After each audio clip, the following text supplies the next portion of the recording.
gastrointestinal symptom, constipation, nausea, vomiting, which are very important symptoms, not only in palliative care but in general population. But we often neglect constipation, or even we don't ask the history of constipation. And for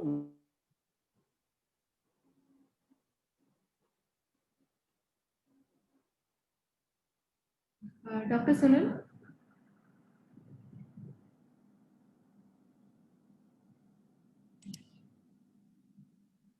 Dr. Sunil?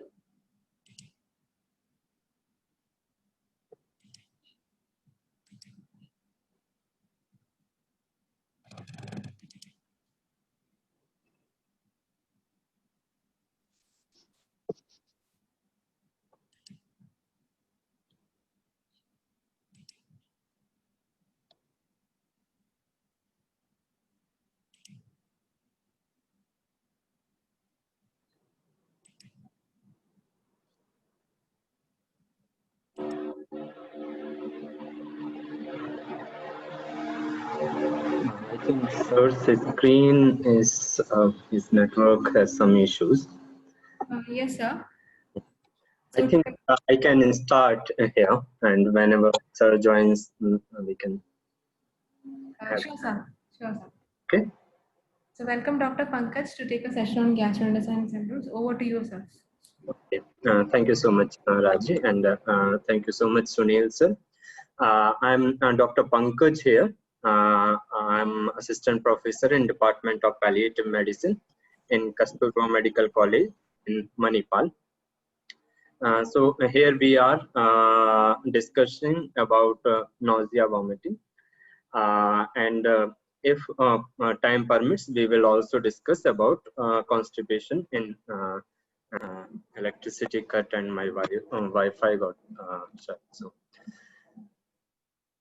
yeah, you were telling something, sir? Yeah, we thought that your network was poor, that's why you got disconnected. Yeah.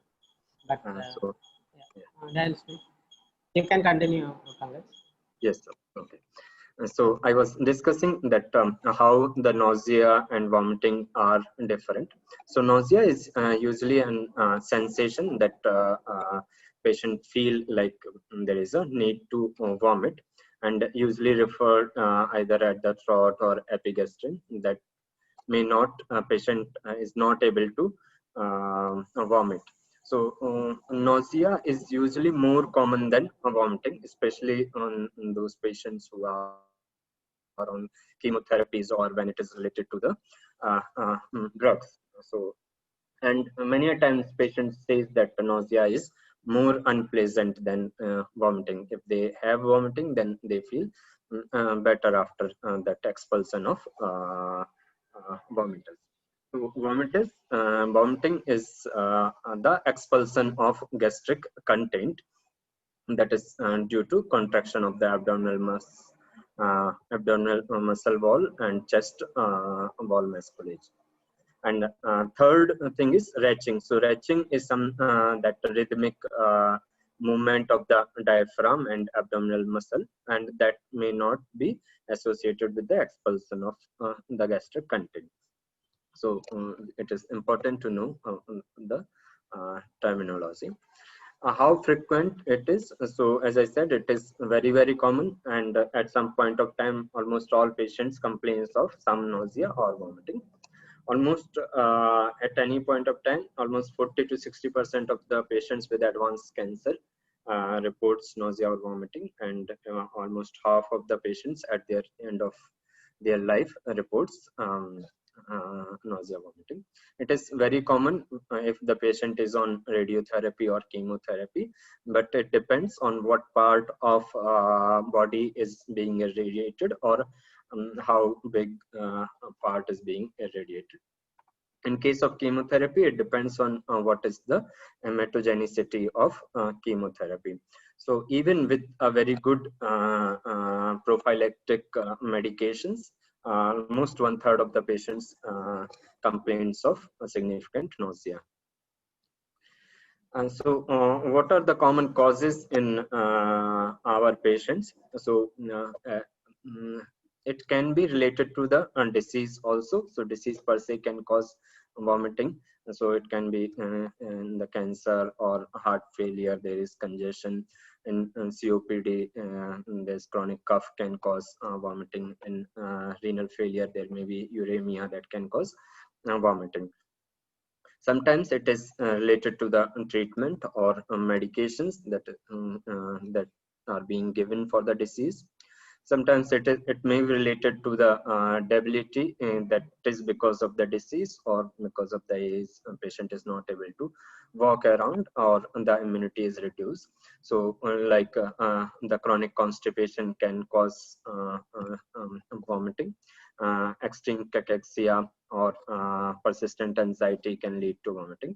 Many times the GI infections like candidiasis may lead to nausea, vomiting. And sometimes it may be unrelated to the disease, like mesenteric ischemia or perforations may lead to nausea or vomiting. Before we discuss on the management of vomiting, it is very important to know about the pathophysiology. Very important to understand the nausea vomiting pathway.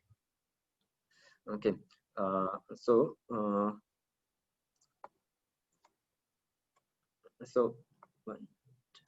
yeah.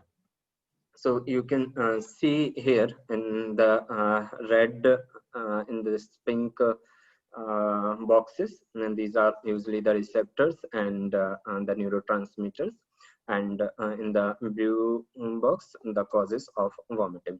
So the central vomiting center, that is known as emetic center or vomiting center, it is nucleus tractus solitarius, that is in the lateral wall of in the midbrain. It is located. So it is the main center responsible for the vomiting. So, but it receives signals from various area. So one of the many most important area that is also called as area proxima or chemoreceptor trigger zone. So it has receptors for many neurotransmitters that can cause vomiting, and mainly the vomiting is stimulated either because of the drugs or stimulus from the vagus nerve. So common drugs like opioids, digoxin, chemotherapies, or some metabolic disorders like uremia, hypercalcemia, or some bacterial toxins, radiotherapy can lead to stimulation of area proxima. Main receptors that are located there are dopamine, that is D2 receptor, serotonin, muscarinic receptor, histaminic receptor, and neurokinin receptors. Other stimuli is from the gastrointestinal tract. So there it may be because of some glossopharyngeal stimulation that is usually seen in like vomiting. Gastroparesis that may be because of hypokalemia or hypercalcemia, or maybe after surgery. Sometimes gastroenteritis, maybe because of the toxins. Graft versus host disease, gastritis, bowel distension because of chronic constipation, post-operative, any inflammation or infection in the peritoneum, any vascular occlusion that is causing the edema in the gut wall, or chemotherapy and radiotherapy, those are causing mucositis in the gut mucosa. These all things can lead to release of serotonin, and that is received by the perceived by the vagal afferent nerves, or sometimes splenic nerves in the GI tract. And these vagus can directly stimulate the emetic center or through the area proxima center. Third cause is through the cognition, or that we call it as from the cerebral cortex. So it may be like in anticipatory nausea vomiting, that conditioning responses found after the prolonged vomiting by the chemotherapies. Maybe some anxiety that is related, or sometimes if there is increased intracranial tension, so like the brain edema or because of tumor. Migraine also leads to cause vomiting through cerebral cortex. Other thing that we see usually when it is associated with the motion sickness, so that is labyrinthine stimulus. So in palliative care, this is not very common stimulation of the labyrinth, but sometimes can be associated. So it is mediated through histamine receptor, and antihistaminics are usually given for this. Okay, so these receptors and neurotransmitters are very important. Raji, there is some disturbance? Can you mute others? I request all to stay muted. Yeah. So we have seen patients with severe pain usually have vomiting sensation also. So pain also can cause vomiting sensation. How it can cause pain sensation? It is through afferent sympathetic neuron in the spinal cord, and usually that substance P activates the area prostoma and also that dorsal vagal complex through NK1 receptors. So main important thing is NK1 receptors that can cause the vomiting in the presence of pain.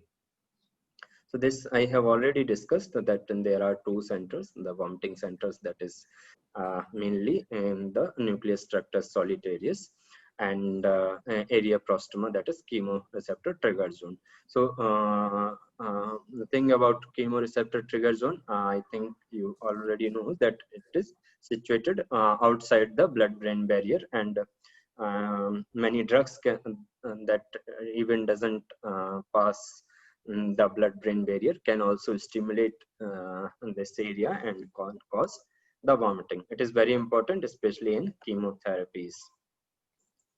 Okay, so what's the mechanism of vomiting? So this is like how the vomiting occurs. So here first there is relaxation of lower esophageal sphincter.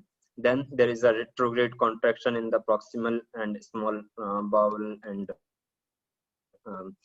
antrum musculature. Then there is a certain constriction of the abdominal muscles that is followed by contraction of the copharyngeal muscle, and then sudden relaxation of it. And when the relaxation occurs, the expulsion of the gastric content occurs.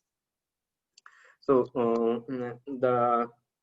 here I have discussed the causes and the management of nausea vomiting according to the causes. So to remember it, it is the 10 M causes. So all starts with M. So it can be metastasis either in the brain, and that leads to raised ICT.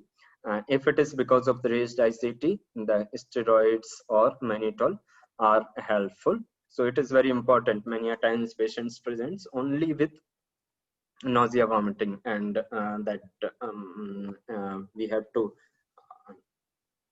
rule out other causes, and we should have a suspicion for raised ICT if it is associated with headache or blurred vision or some disorientation. If it is associated with liver metastasis, the toxin builds up and can cause vomiting, and at that time dopamine antagonists can help. Sometimes it is because of meningeal, that is leptomeningeal disease or raised intracranial tension. So again, in that case, steroids are helpful. Usually we use on the high doses of dexamethasone. Very important cause of nausea vomiting, especially in palliative medicine setting, is medication. And among them, opioid are most notorious to cause nausea, vomiting, and constipation. So in those cases, my drug of choice is prokinetic. Prokinetic because it works on dopamine receptor, and also it increases the gut motility. So if a patient doesn't have any benefit with prokinetics, then I can move to haloperidol or olanzapine, other dopamine antagonists. Then other cause may be related to chemotherapies. So chemotherapies usually cause either GI mucositis or activation of chemo trigger zone. So the drug of choice will be 5-HT3 antagonist, usually ondansetron or granisetrons. Sometimes steroids also help, so that is usually under the protocol of chemotherapies, and it helps usually in the early nausea, vomiting post chemotherapy. NSAIDs can cause gastritis, and that can cause vomiting. So always we should use the PPIs with that. If it is still associated, then antihistaminics can be used in that cases. Next M is movement. So it can also be like we discussed, the vestibular stimulation. So either because of the motion, or sometimes morphine can also can cause vestibular stimulation. So in that case, some acetylcholine antagonist. So usually antihistaminic, H1 antihistaminics can be used. Next is mentation. So mentation means that is some cognitive thing or cortical activity like anxiety or raised or there is like anticipatory nausea, vomiting is there. In that case, some psychotherapies or benzodiazepines can be helpful. Then next M is mechanical cause. So mechanical cause, it can be either within the lumen, that is luminal, or in the wall, or extraluminal, that is compression from outside. So within the bowel lumen is usually the chronic constipation. So usually it is very common in our patient, and patient may have very prolonged constipation that prevents the propulsion of the gastric content, and that may cause retrograde nausea and vomiting. So in that case, we have to manage constipation. And the wall, it may be some stricture or the tumor of GI tract that is causing the bowel obstruction. So in that case, we have to manage the bowel obstruction. I think bowel obstruction will be another seminar. So there it can be discussed later. And third, maybe again the extrinsic compression by either the peritoneal meds or meds in the lymph nodes. So that again can cause a bowel obstruction, and in that cases, either the disease modifying treatment or steroids can be helpful. Then, and the seventh M is metabolic, and that is very important in palliative care setting. So usually hypercalcemia is very common in our patient, especially with patient with lymphomas or esophageal cancer, head and neck cancers, and patients with bone metastasis, say breast or prostate. That those patients can lead to hypercalcemia, and patients have intractable. Pankaj, your voice is. Am I audible, sir? Yes, sir. Okay. Yeah. So hypercalcemia can be a very important cause, and if there are no other cause, we have to look for hypercalcemia also. Other suspicion of hypercalcemia in means because patient presents only with nausea, vomiting. In And the pointers toward hypercalcemia is if there is associated prerenal AKI, like there is reduced urine output, or patient is presenting with features of dehydration. In that case, we should look for calcium level also. So treatment will be to lower down the calcium level. Other is hypokalemia. By mistake, I wrote hyponatremia, but hyponatremia can also present with nausea. But hypokalemia can cause the gastric stasis and gastroparesis, and can present as nausea, vomiting. In case of liver and renal failure, there may be toxin accumulation, and that can cause nausea, vomiting. In that case, usually the haloperidol or olanzapine will be the drug of choice, and we can use the antihistaminics also. Then eighth cause is motility. So motility means there is a reduced motility of the gut. It can be because either of the opioids, or there is a paralytic ileus, or maybe because of some other medications that causes decreased gut motility.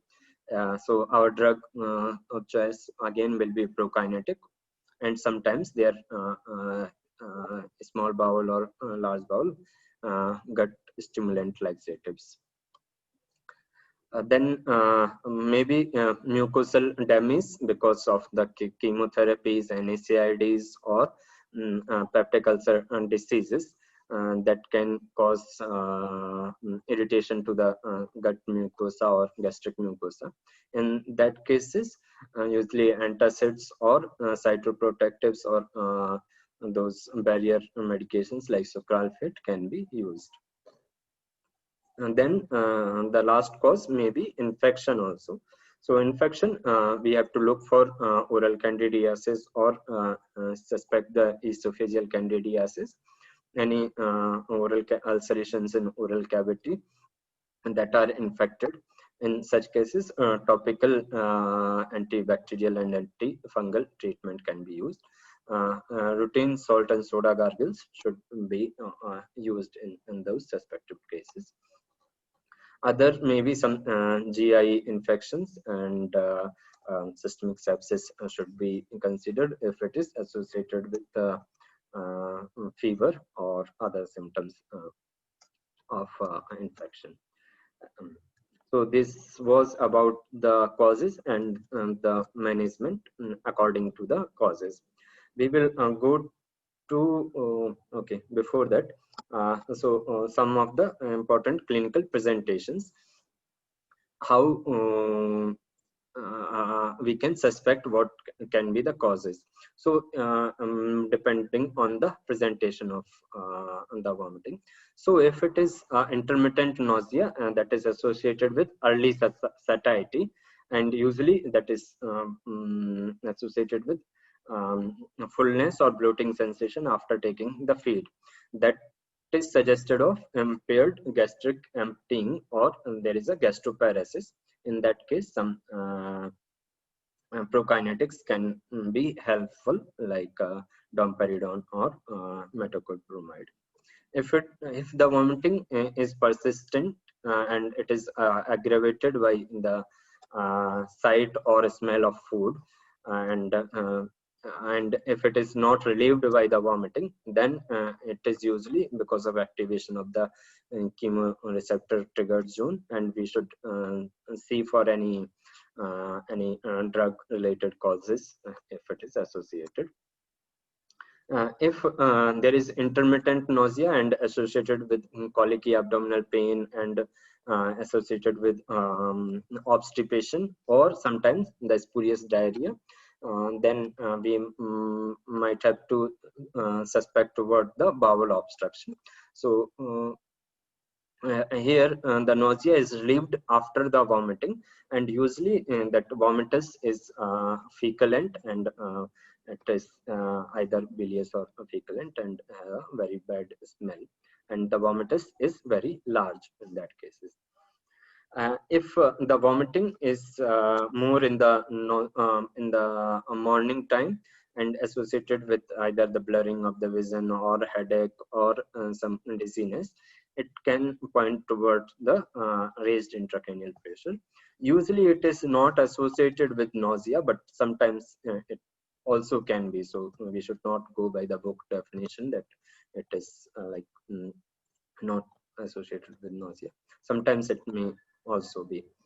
And then if it is associated with the movement or like a motion sickness, then it can have some vestibular component, and antihistaminics can be helpful. And as we discussed, that if it is associated with anxiety, then there may be some cortical component.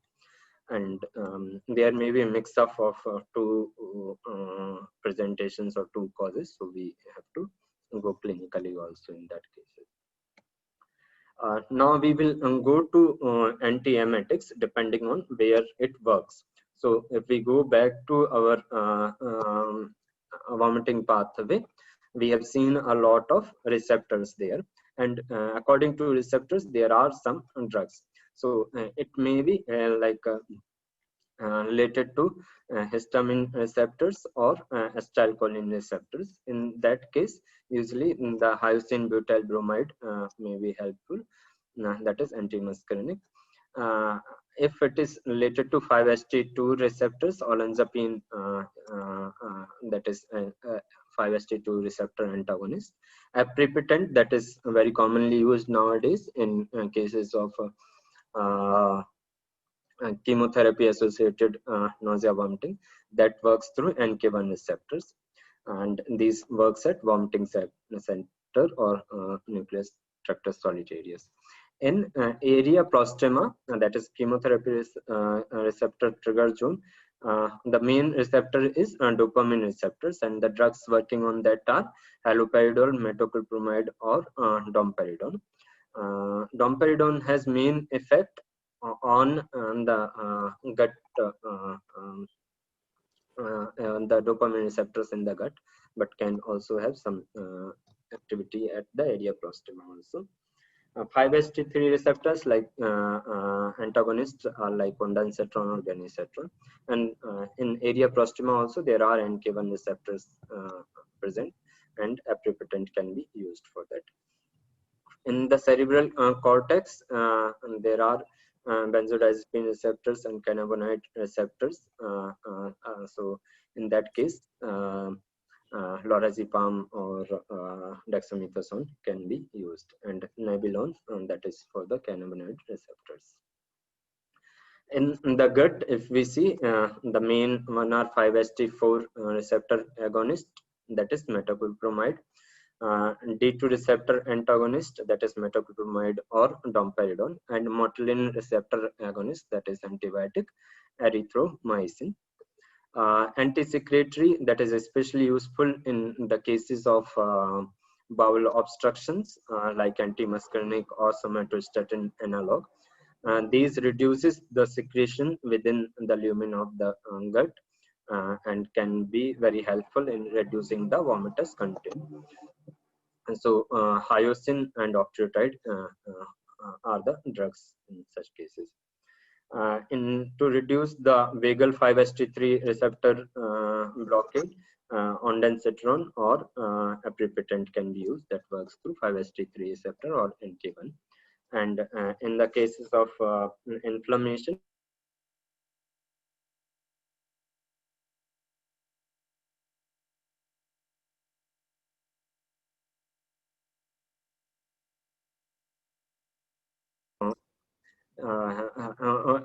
I was telling that it works through dopamine antagonism and also 5-HT4 agonist in the gut mucosa. So, and for serotonin antagonism, usually the drug required doses are quite high, that is more than 100 mg per day.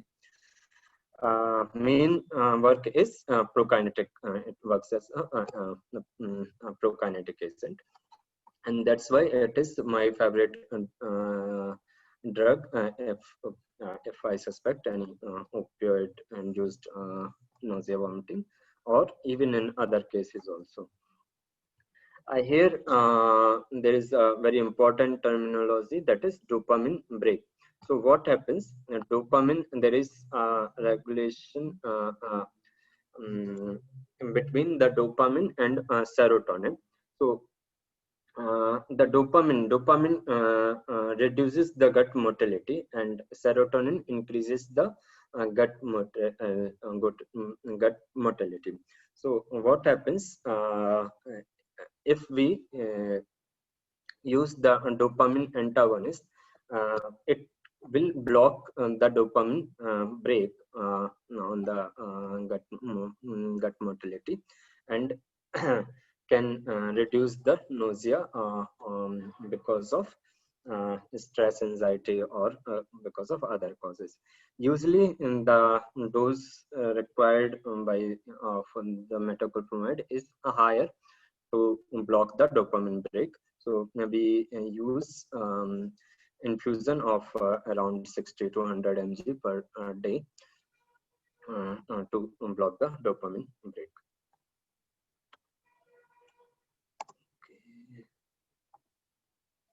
Okay. Usually the adverse effect of metoclopramide are acute dystonic reactions that can be seen either in the skeletal muscle spasm, usually in the upper limb, or maybe facial. It is more common in young women. So it may be very uncommon, but if it occurs, especially with IV infusions, we have to be watchful of this. Other side effect, it can also cause drowsiness or some restlessness, or sometimes diarrhea also. Caution, we should use with caution in cases of epilepsy, especially in patients with Parkinson disease, because it can lead to increased dystonic reactions in Parkinson. So we should not use in the cases of Parkinson disease. If a patient had underwent any GI surgeries, major GI surgeries, we should not use metoclopramide, especially initial 3 days of the surgeries. And also, if there is a complete bowel obstruction, or a patient has colic, because the perinom, the metoclopramide is prokinetic and it can worsen the colic, so we should not use in presence of colic. And if there is a complete bowel obstruction, it may lead to bowel perforation, and so in that case we should not use metoclopramide. In case of a partial bowel obstruction, sometimes we use, but that is also should be with caution, and we should see within 24 hours if there is any improvement in symptoms of bowel obstruction, Perinorm can be used. Interaction. So as we know that it is a prokinetic, we should not use it with antimuscarinic drugs, or that drugs that relaxes the bowel. So like hyoscine, we should not use the hyoscine and metoclopramide. Basically, these two are antagonistic actions, so we should not use in that case. And also means we should not mix with, this is a very common practice in oncology, that people mix the metoclopramide with ondansetron. Their action is different. We should not use this thing, and also sometimes it can also lead to cardiac arrhythmias. Okay, so this was about the metoclopramide. Next is domperidone. Domperidone basically works through dopamine D2 receptor antagonism, and it does not cross the blood-brain barrier, so it is mainly in the gut, but also it can have anti-nauseating effect on CTZ also, that is an area of blastema. And as we discussed, it can also counteract the dopamine break also.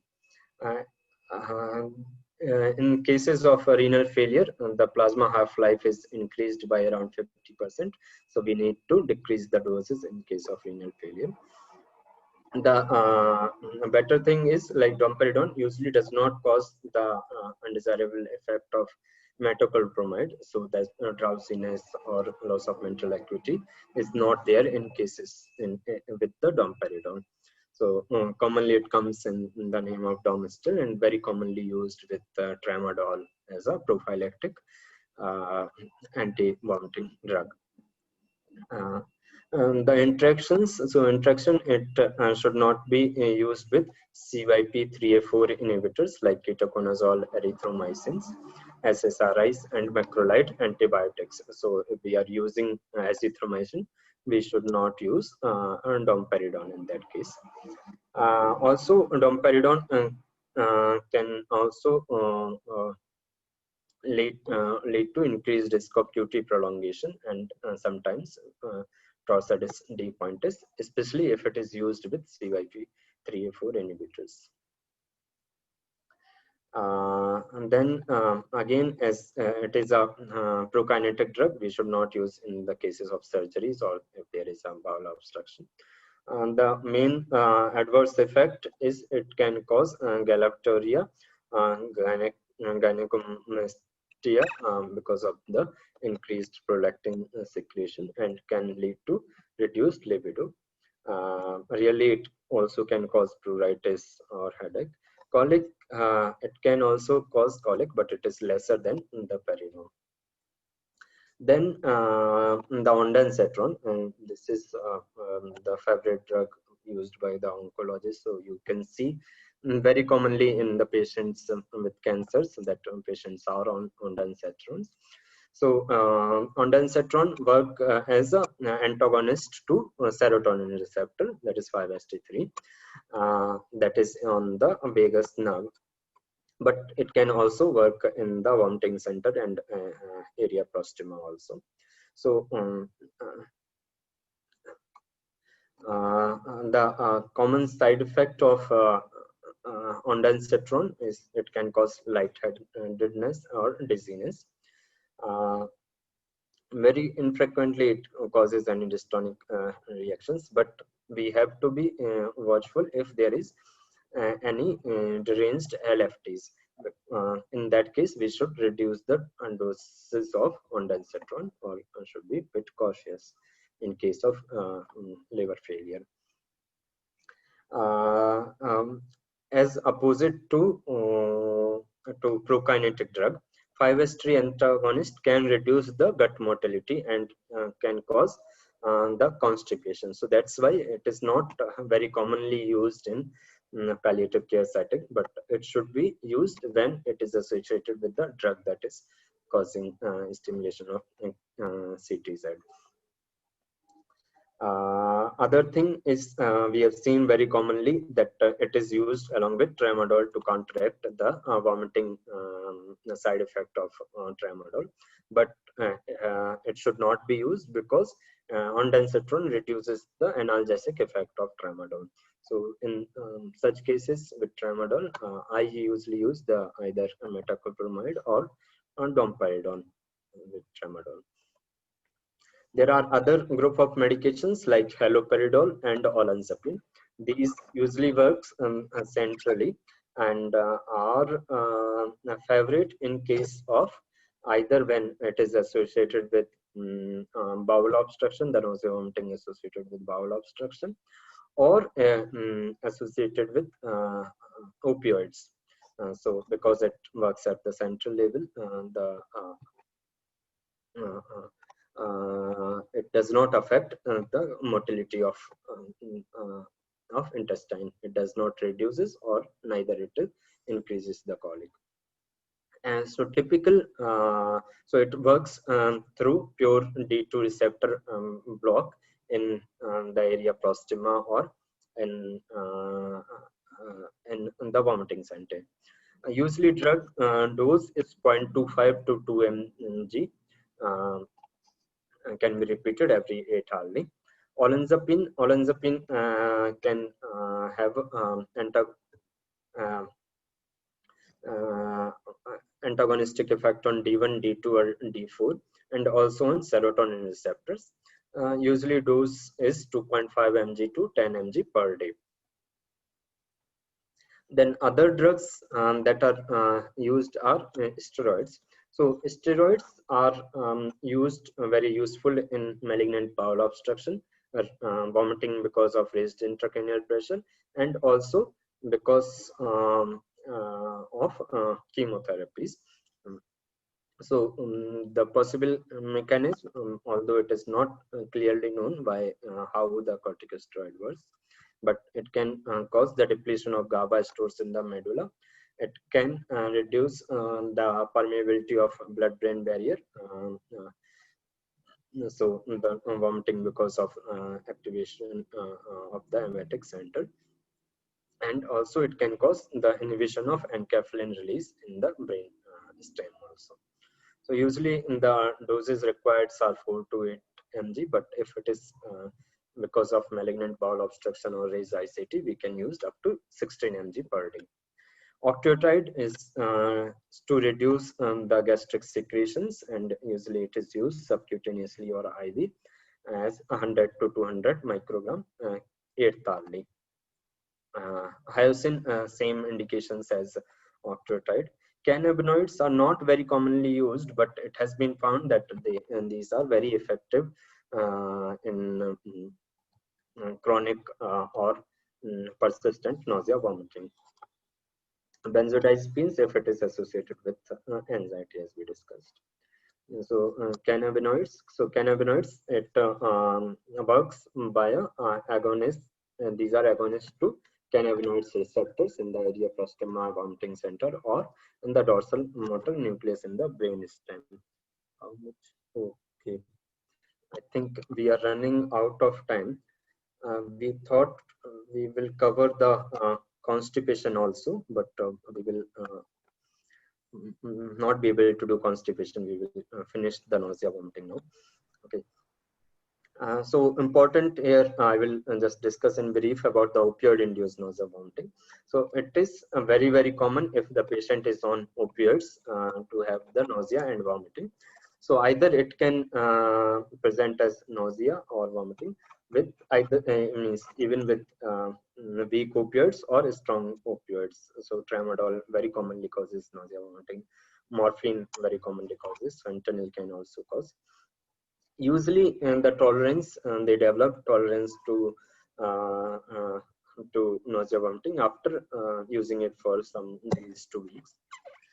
But it is important to give anti-vomiting medications because it can affect the compliance, the absorption of the medications, and also the quality of, it can worsen the quality of life of the patient.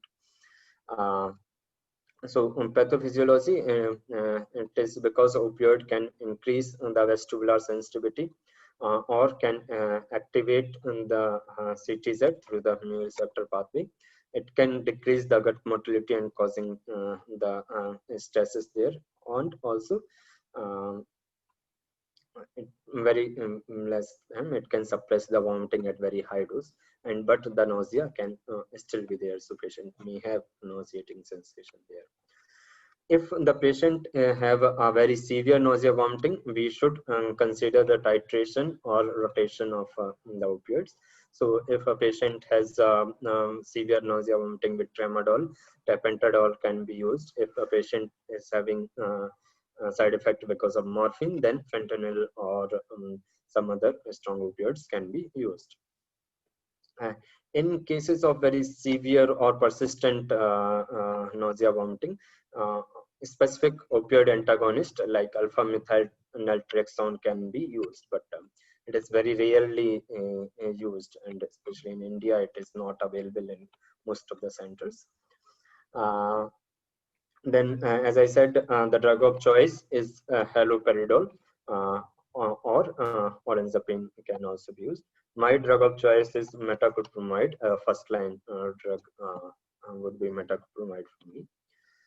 And as I said, there are some other medications like hydromorphone or tapentadol that are lesser emetogenic and that can be used. And then there are some non-pharmacological measures also, so that can also be used. So it is important to educate the patients about the possible side effect. Patient will know what is likely to happen, explore their hopes and fears, and review whenever possible. And sometimes the ginger roots or pyridoxines can be helpful in reducing the nausea vomiting. Some measures to enhance their gastric emptying, like using the liquid diet more frequent and small meals can be used, and food low in lipids and fiber and high in protein can be used. Other thing that causes more nausea, like we should not give very hot food, so or we should give the cool foods or foods without any odor, or food which have pleasant appearance can be given. So these are some of the non-pharmacological measures, but very important. Okay, so can we cover constipation later with some other symptoms, maybe because of with bowel obstruction, Raji? Yes, Pankaj, we can cover that in the next session. Okay, okay, sir. Okay. Yeah. So we can go to questions and answers yeah. if there are any queries. Yeah, thank you, Pankaj. Now we know that nausea and vomiting is not very simple, and it is a highly complicated circuit, and there are many receptors involved in this, and you can ask your doubts.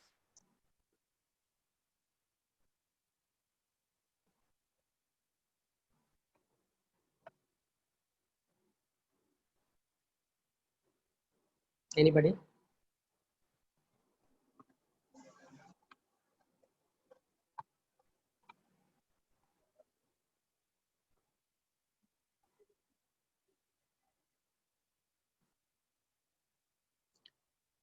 No Hi, doubts? good afternoon.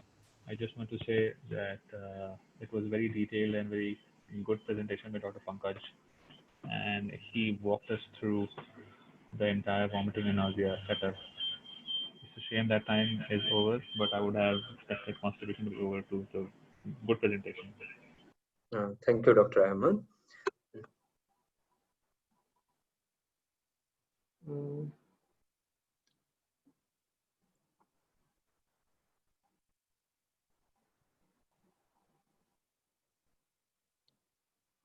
There is one question in the chat that perinom and anesthetic is given in obstetric patients.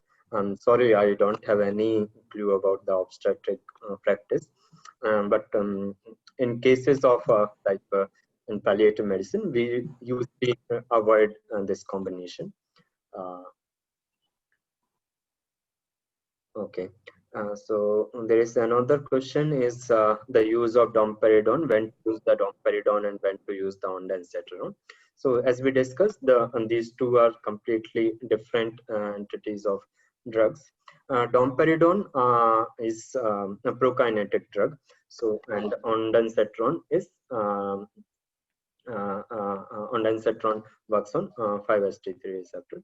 So especially if the vomiting is associated with any drug, if you suspect that that this drug is activating the CTZ, then ondansetron should be used. Domperidone, if you suspect that if there is any gastric stasis, maybe because of the drug or any other causes, then I will use the domperidone, or the vomiting is not very severe and we want to use some a safer anti-emetic drug. So like in someone who is driving or doing the physical work also, where I don't want to use metoclopramide, domperidone can be the first line drug as a prophylactic drug also.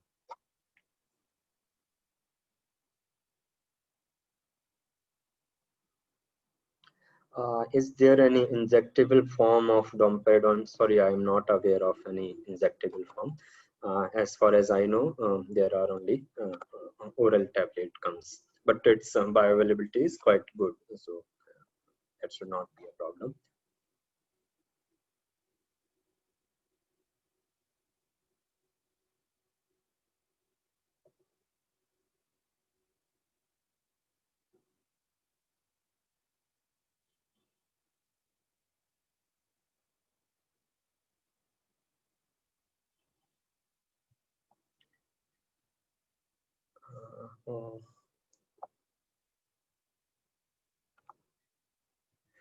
PUD, okay, that's peptic ulcer diseases.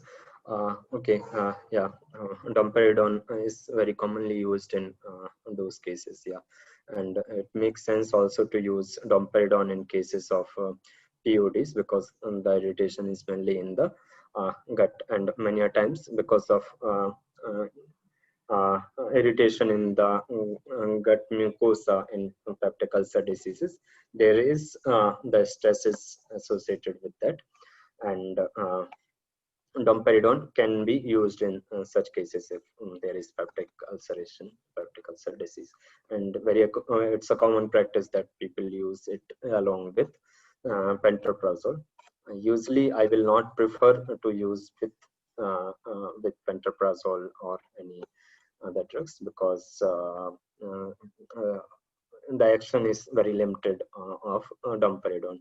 It should be used every 8 hourly, while PPIs are used either once a day or twice a day. Next question is, in the geriatric population, should we be careful while using any specific antiemetic? Yes, it's a very good question. In geriatric population, I keep two things in mind. That is, if a patient has some Parkinson's features, then metoclopramide is not used. Again, problem with metoclopramide, it can cause some drowsiness, and in some cases there are association with the fall also. So in such cases, the Perinom is the metoclopramide is not a very preferred drug. Otherwise, the problem with ondansetron, it can cause more constipation. So if there is no constipation or constipation causing drugs, then ondansetron can be used, or domperidone would be can also be used. Domperidone doesn't cause much aggravation on the Parkinson's.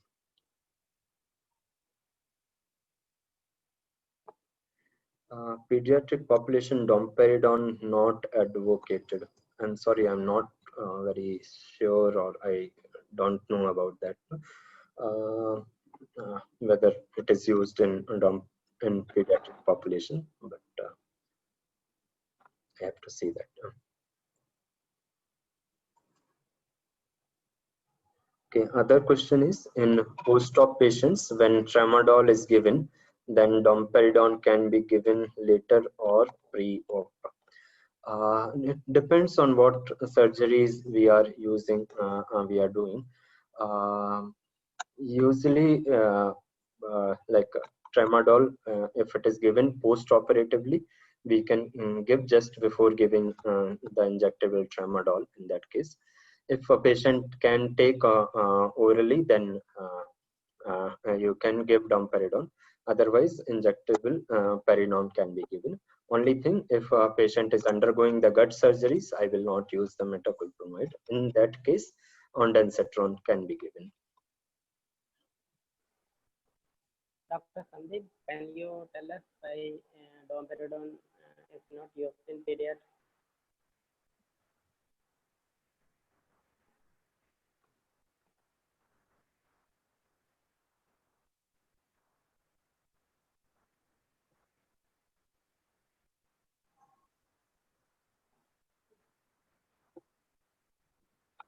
Okay.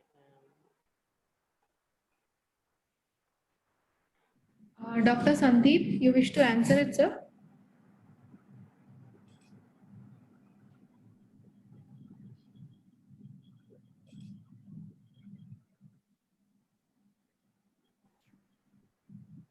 Okay, he You might can be continue. typing. Yes, sir. Okay. Let's move on to patient story. Yeah. Thank you so much, everyone, for good participation. The take-home message from this seminar should be: we have to identify the cause of nausea, vomiting, and use the drugs judicious. According to the cause, we should identify the cause, and according to that, we should use the drugs, not just like using Densatron for every patient. So we can go to the case presentation now, sir. Yeah.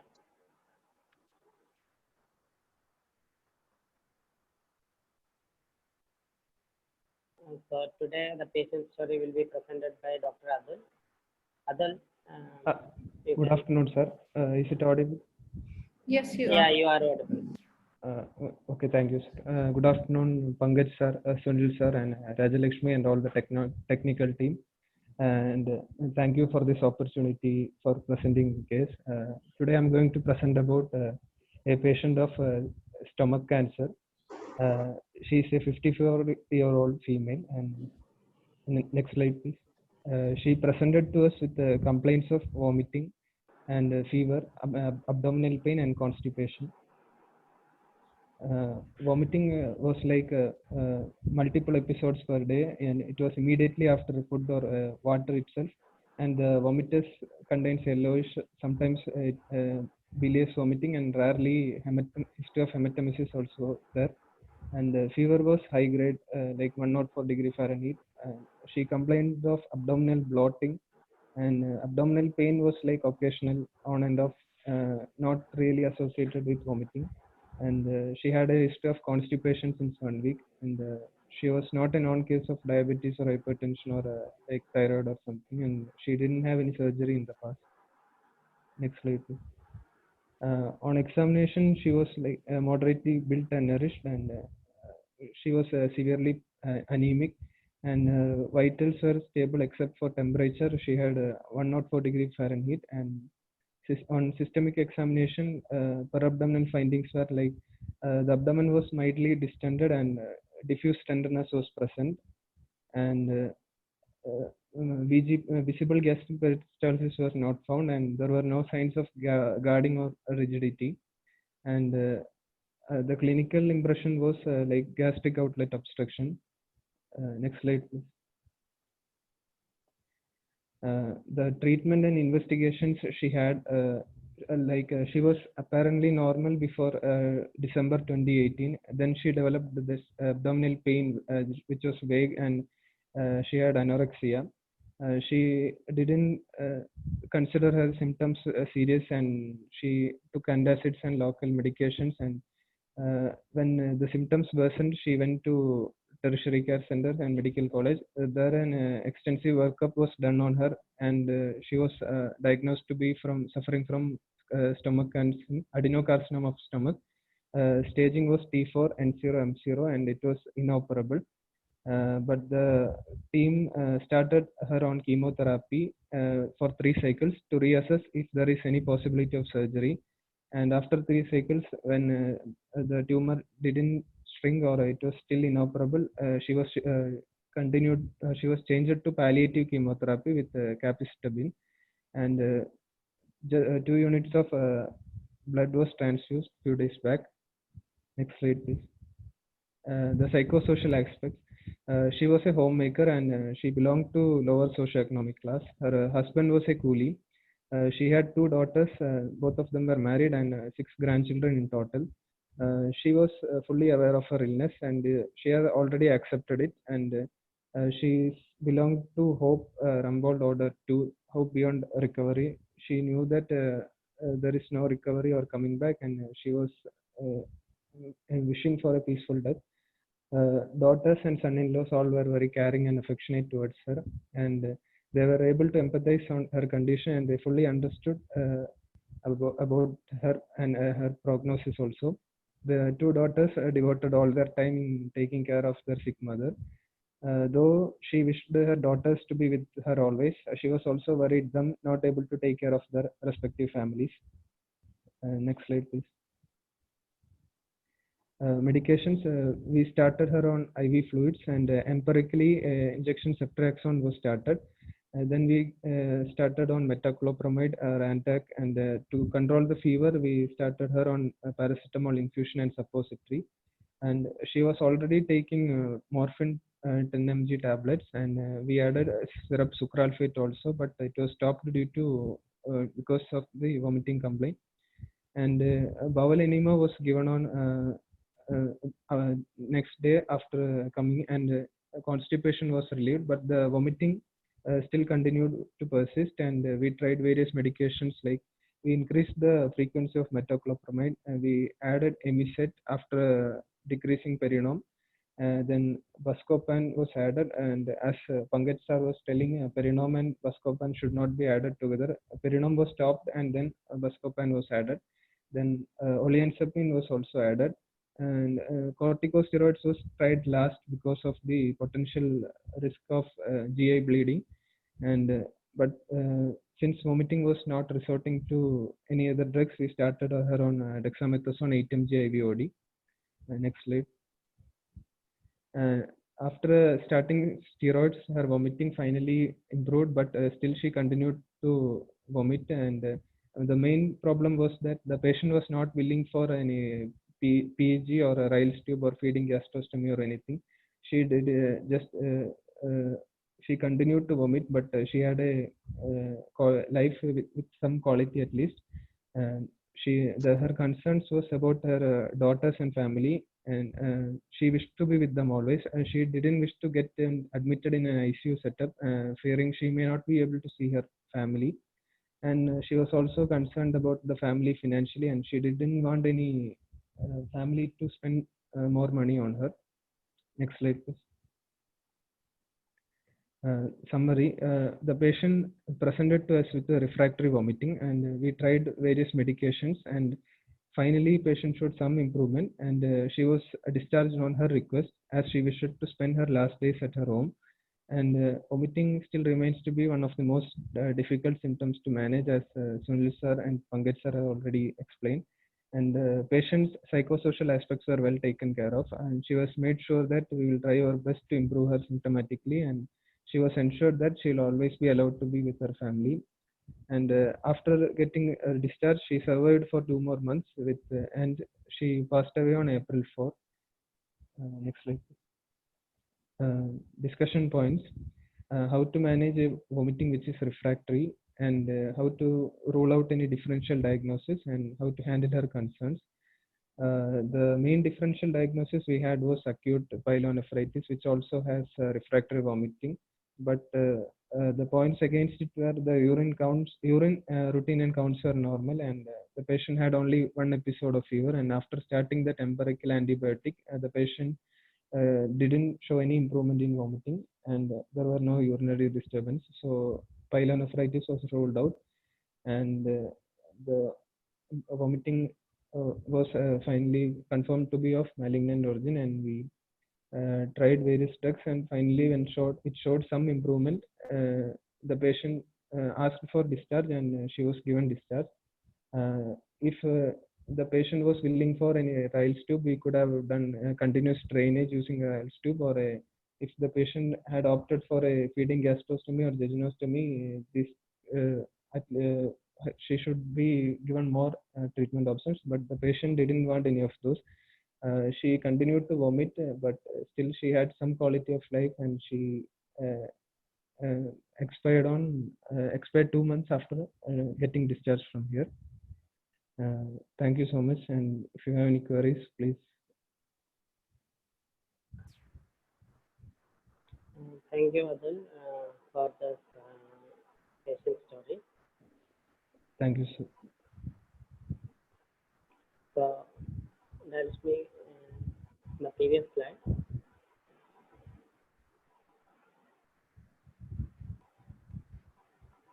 So we have a lady with stage 4 carcinoma of the stomach with refractory vomiting, and she also had abdominal pain, occasional bloating sensation, and constipation.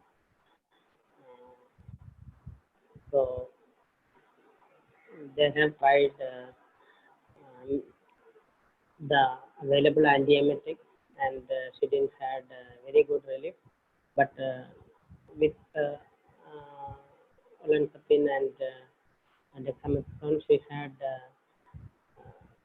some relief for vomiting, and she was discharged home, considering her request. So, what are the differential diagnoses that we have to consider in this case? The first one was acute pyelonephritis, sir, which also will have fever and vomiting. It was ruled out because the empirical antibiotic ceftriaxone should have shown any improvement in vomiting if it was pyelonephritis, and also urine routine when counts were not. So pyelonephritis can be ruled out. Okay, two differential diagnoses that you have considered is one is gastric outlet obstruction and the other one was acute pyelonephritis. Yes. Are there any other differential diagnoses to be considered in this patient? Any participants?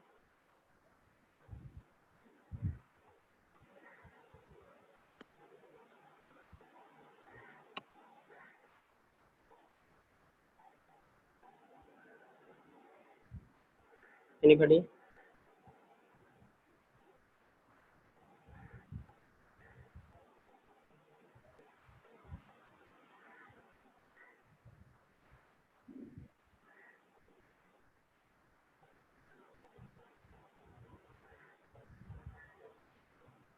Dr. Sunil, can you repeat your question? Sorry, sir. Yeah. So I was asking, Dr. Adul and his team considered two differential diagnoses.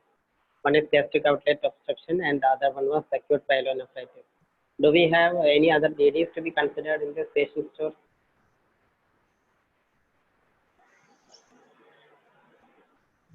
What about the increased intracranial tension? Have we ruled out central involvement? Okay. Intestinal obstruction. Okay.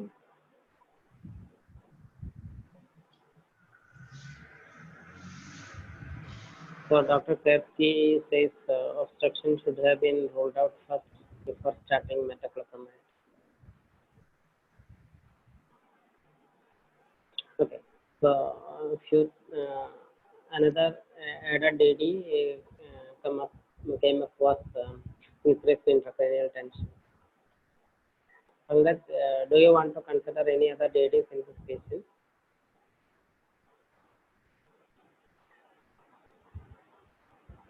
Yeah, Dr. Sunil. Dr. Atul, it was a very good case present. Thank you, sir. Yeah, it is a very common presentation, especially in CA stomach. So I agree with your diagnosis of CA because it's a CA stomach. It can be gastric outlet obstruction. But I was a bit surprised with the DD of acute pyelonephritis. I would think of any infection, any infective cause in this case, right? To differentiate it as the acute pyelonephritis, we should have some other symptoms for that also. And the pain also, you said that there is like it was not very specific to any reason. So that is also pointer against the acute pyelonephritis. Okay, but there was one DD of raised intracranial tension. Can you tell like what, why that should be in DD? Like, The CA stomach, she didn't have any metastasis when she tested last, and so the chances of raised intracranial tension was not that high. yeah, I agree with. So that's why I mean, if there is no headache or no other pointers toward and the cranial pathology, means it will be one of the last data.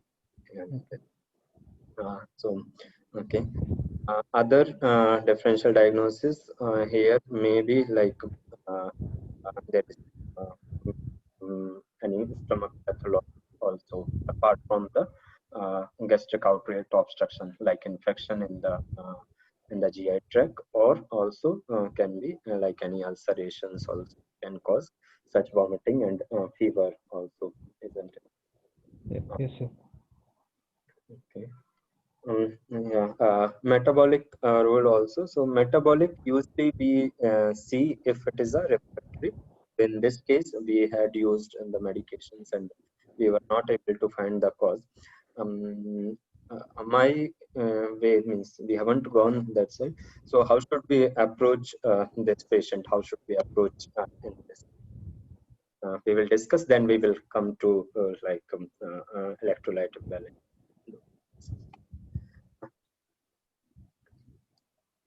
So how will you approach in this case if a patient is presenting with vomiting immediately after taking food? Sir, first we have to correct the correctables if any, and if in this case she was thirsty and she had vomiting immediately after taking sips of water also, so it must be some obstruction in the gastric outlet. Okay. And we have to rule out other causes of vomiting as you mentioned, sir. And So the other options were yes. Yeah. So can anyone tell me like how we will approach in suspected case of gastric outlet obstruction or intestinal obstruction? What investigation would you like to do in such presentation?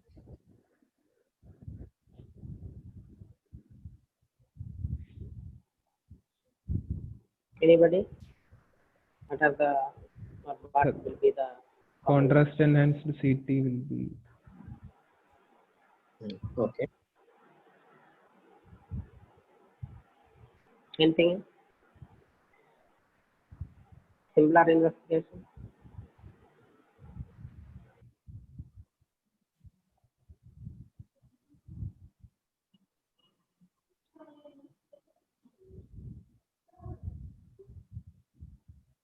Endoscopy and abdomen erect X-ray, then serum electrolyte. So these are the comments. Okay. Yeah. So, Dr. Sunil, yeah, as the people are suggesting the investigation, my investigation of choice will be abdominal the direct first. If it shows any air fluid levels that points us toward intestinal obstruction. But as you said, that the vomiting was immediately after taking food, so it points more toward any stomach pathology, and that may not on X-ray abdomen. So second investigation of choice, either CT scan or endoscopy. I would prefer for endoscopy if the presentations are such like that, because the advantage here is also we can give some therapeutic measures also, like NG tube insertion, bypass tube beyond the level of obstruction. So in a single setting, we can also give a therapeutic treatment also. So as you said, that patients was not so we discussed the treatment if we are establishing a diagnosis of gastric outlet obstruction. The treatment will be the bypassing. It may be either putting a NGT or a feeding jejunostomy. yes. But in this case, that the patient was not willing for any interventions. What all can be the treatment of choice? What all treatment can be? in this case, as the patient is not willing for any such interventions, we can try medically to manage her vomiting, and by trying various medications like corticosteroids and buscopan and olanzapine, and the patient should show some improvement at least. And vomiting, even though it cannot be controlled fully, she must have some quality of life at least.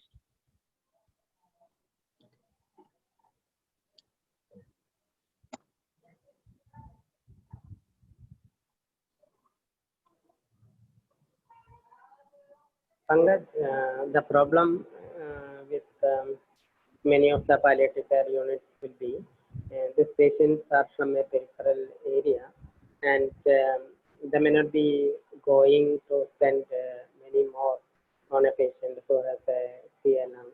And many palliative care units are not attached to any hospital. So investigations could be really difficult, and clinical diagnosis would be the best thing in this situation where investigations cannot be done. But if you look at palliative care units which are attached to hospital, it will be easy to do investigation. I think that will also be a problem for others. Yes, sir. Actually, I work in a peripheral palliative care center, and we don't have high investigatory setup in here. So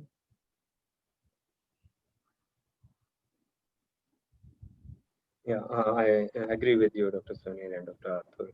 Yeah. In such case, we have to take the clinical decision in such cases. Okay. So we were discussing here what other treatment options can be there in cases of refractory vomiting, and in cases like in such cases where other interventions can be done.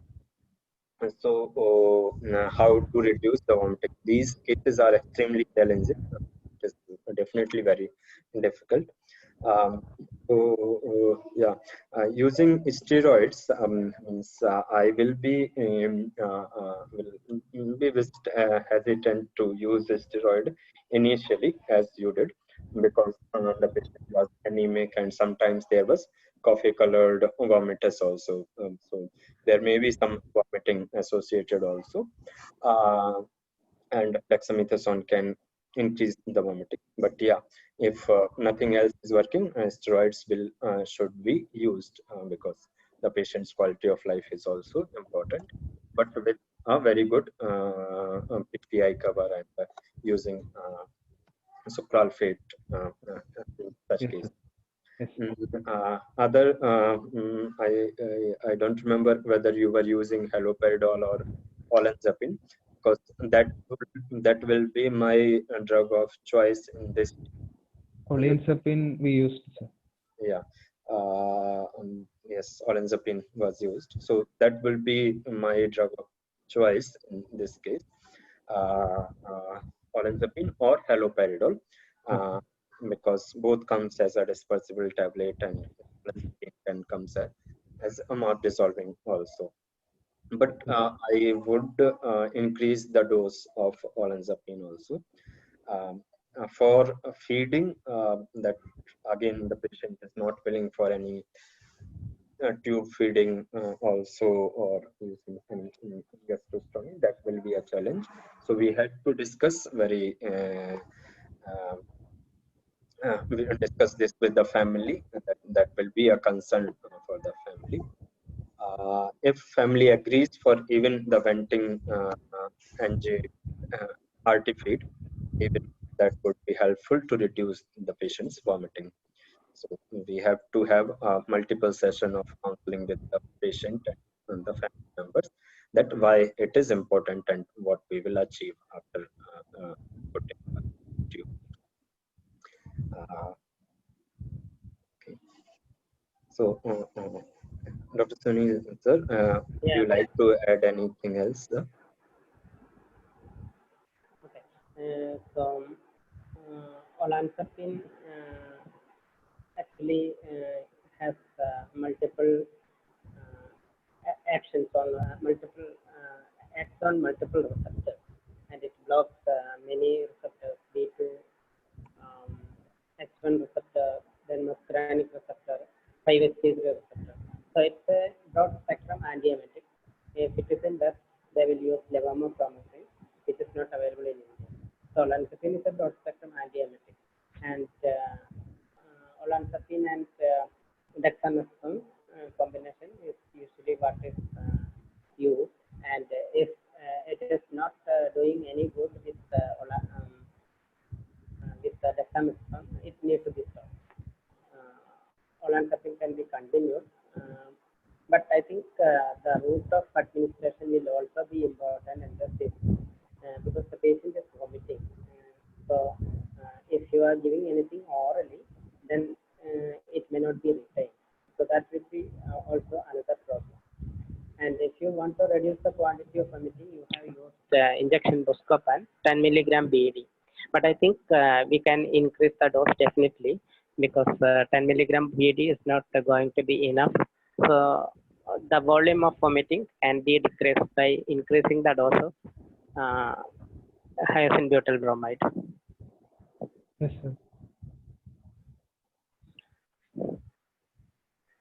So the next question was how to handle her concerns.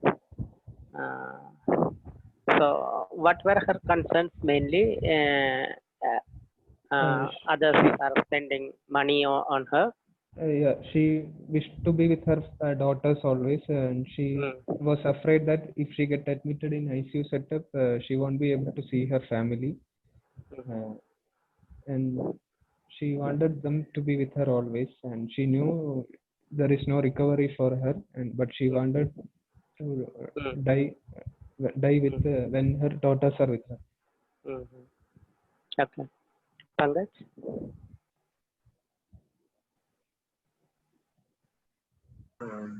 So as you said, that patient was in acceptance and the hope to hope beyond the recovery. I think the concerns was genuine, and that patient was the family members till the last moment, and that was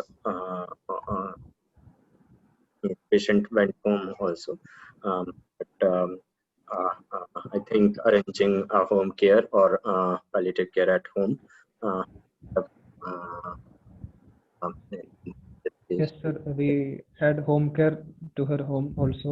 We ensured her a quality death also. Yes, yes. I think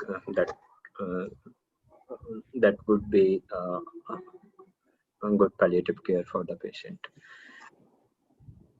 Yes, thank you, sir. Is there any antiemetic available in the patch form?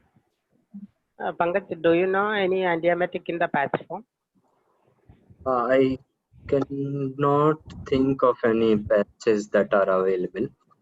Okay.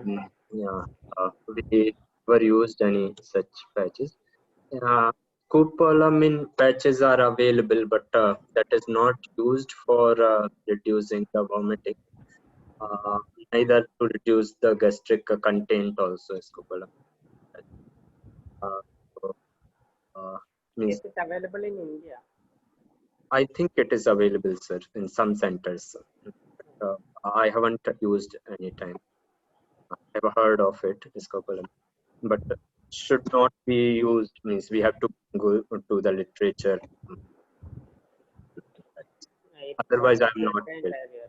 It But crosses blood-brain barrier, and yeah, it is hyacinth hydrobromide, and it can cause drowsiness. So it is usually used in patients who are end of life. so otherwise, like we have used sublingually the haloperidol and for if a patient is not use sublingual use of olanzapine and haloperidol. Okay. How much is it useful, and is it bioavailability? What is the bioavailability by sublingual route, both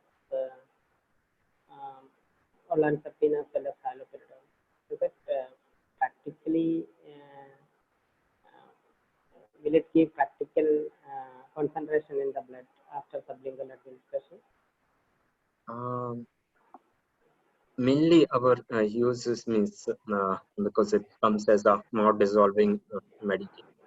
We need not to take the medications completely, and it goes into the stomach. Usually the vomiting is not expected. Cannot anything possible or eating.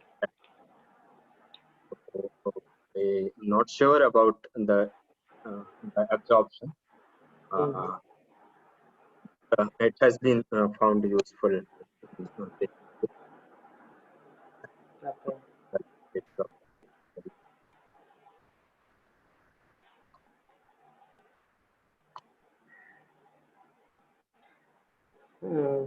So in the patient, we shall consider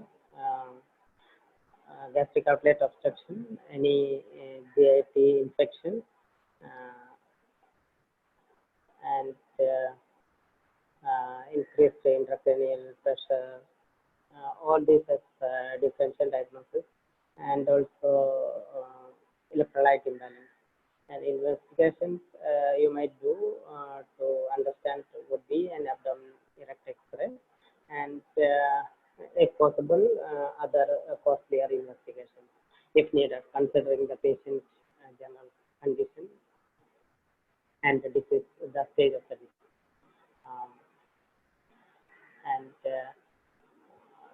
And this patient with refractory vomiting, you can try with a broad spectrum antiemetic like olanzapine and dexamethasone. And in this patient, to respect the patient wish, we have to discuss with the patient's family members about her wish and make them understand it is not going to be useful in the ICU during the last stages, during the last days of life, and it would be helpful for her to be with her doctors and facilitate that. So thank you, Dr. Pankaj, for this wonderful session, and thank you, Adil, for this very good patient story. Thank you, sir. Can I ask Dr. Thank you all. Question to Dr. Pankaj one about domperidone in AIDS patient, as Yeah. the he has not been established below 35 kgs, and our terminal ill patients, some of them may be 35 kgs. So would he still recommend? That is one. And second, obviously, olanzapine in this particular presentation, very nice presentation by a doctor, would be at least 5 milligram. The concern is patient presented with constipation also. How are we going to address? Is it the true constipation or obstipation in this? Fine.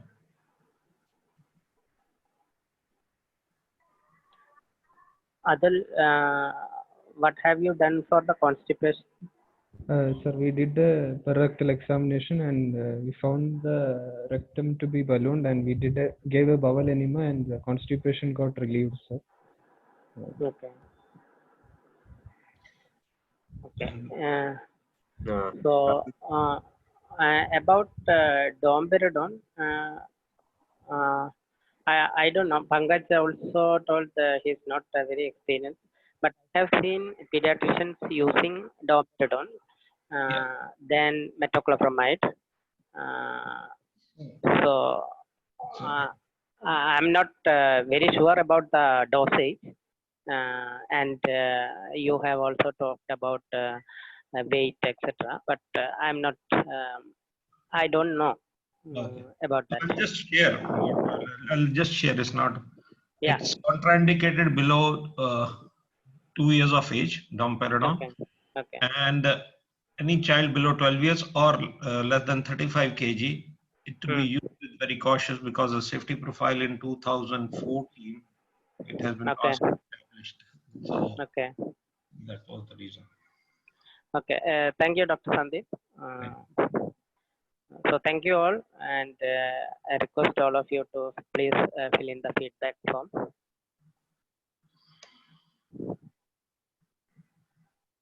Rajlakshmi. Thank you so much. Thank you, Dr. Pankaj and Dr. Atul, for that presentations today. So we can see you next Wednesday with a continuation of gastrointestinal symptoms, constipation and bowel obstruction taken by Dr. Sridevi. Thank you all for joining in. See you next week. Bye.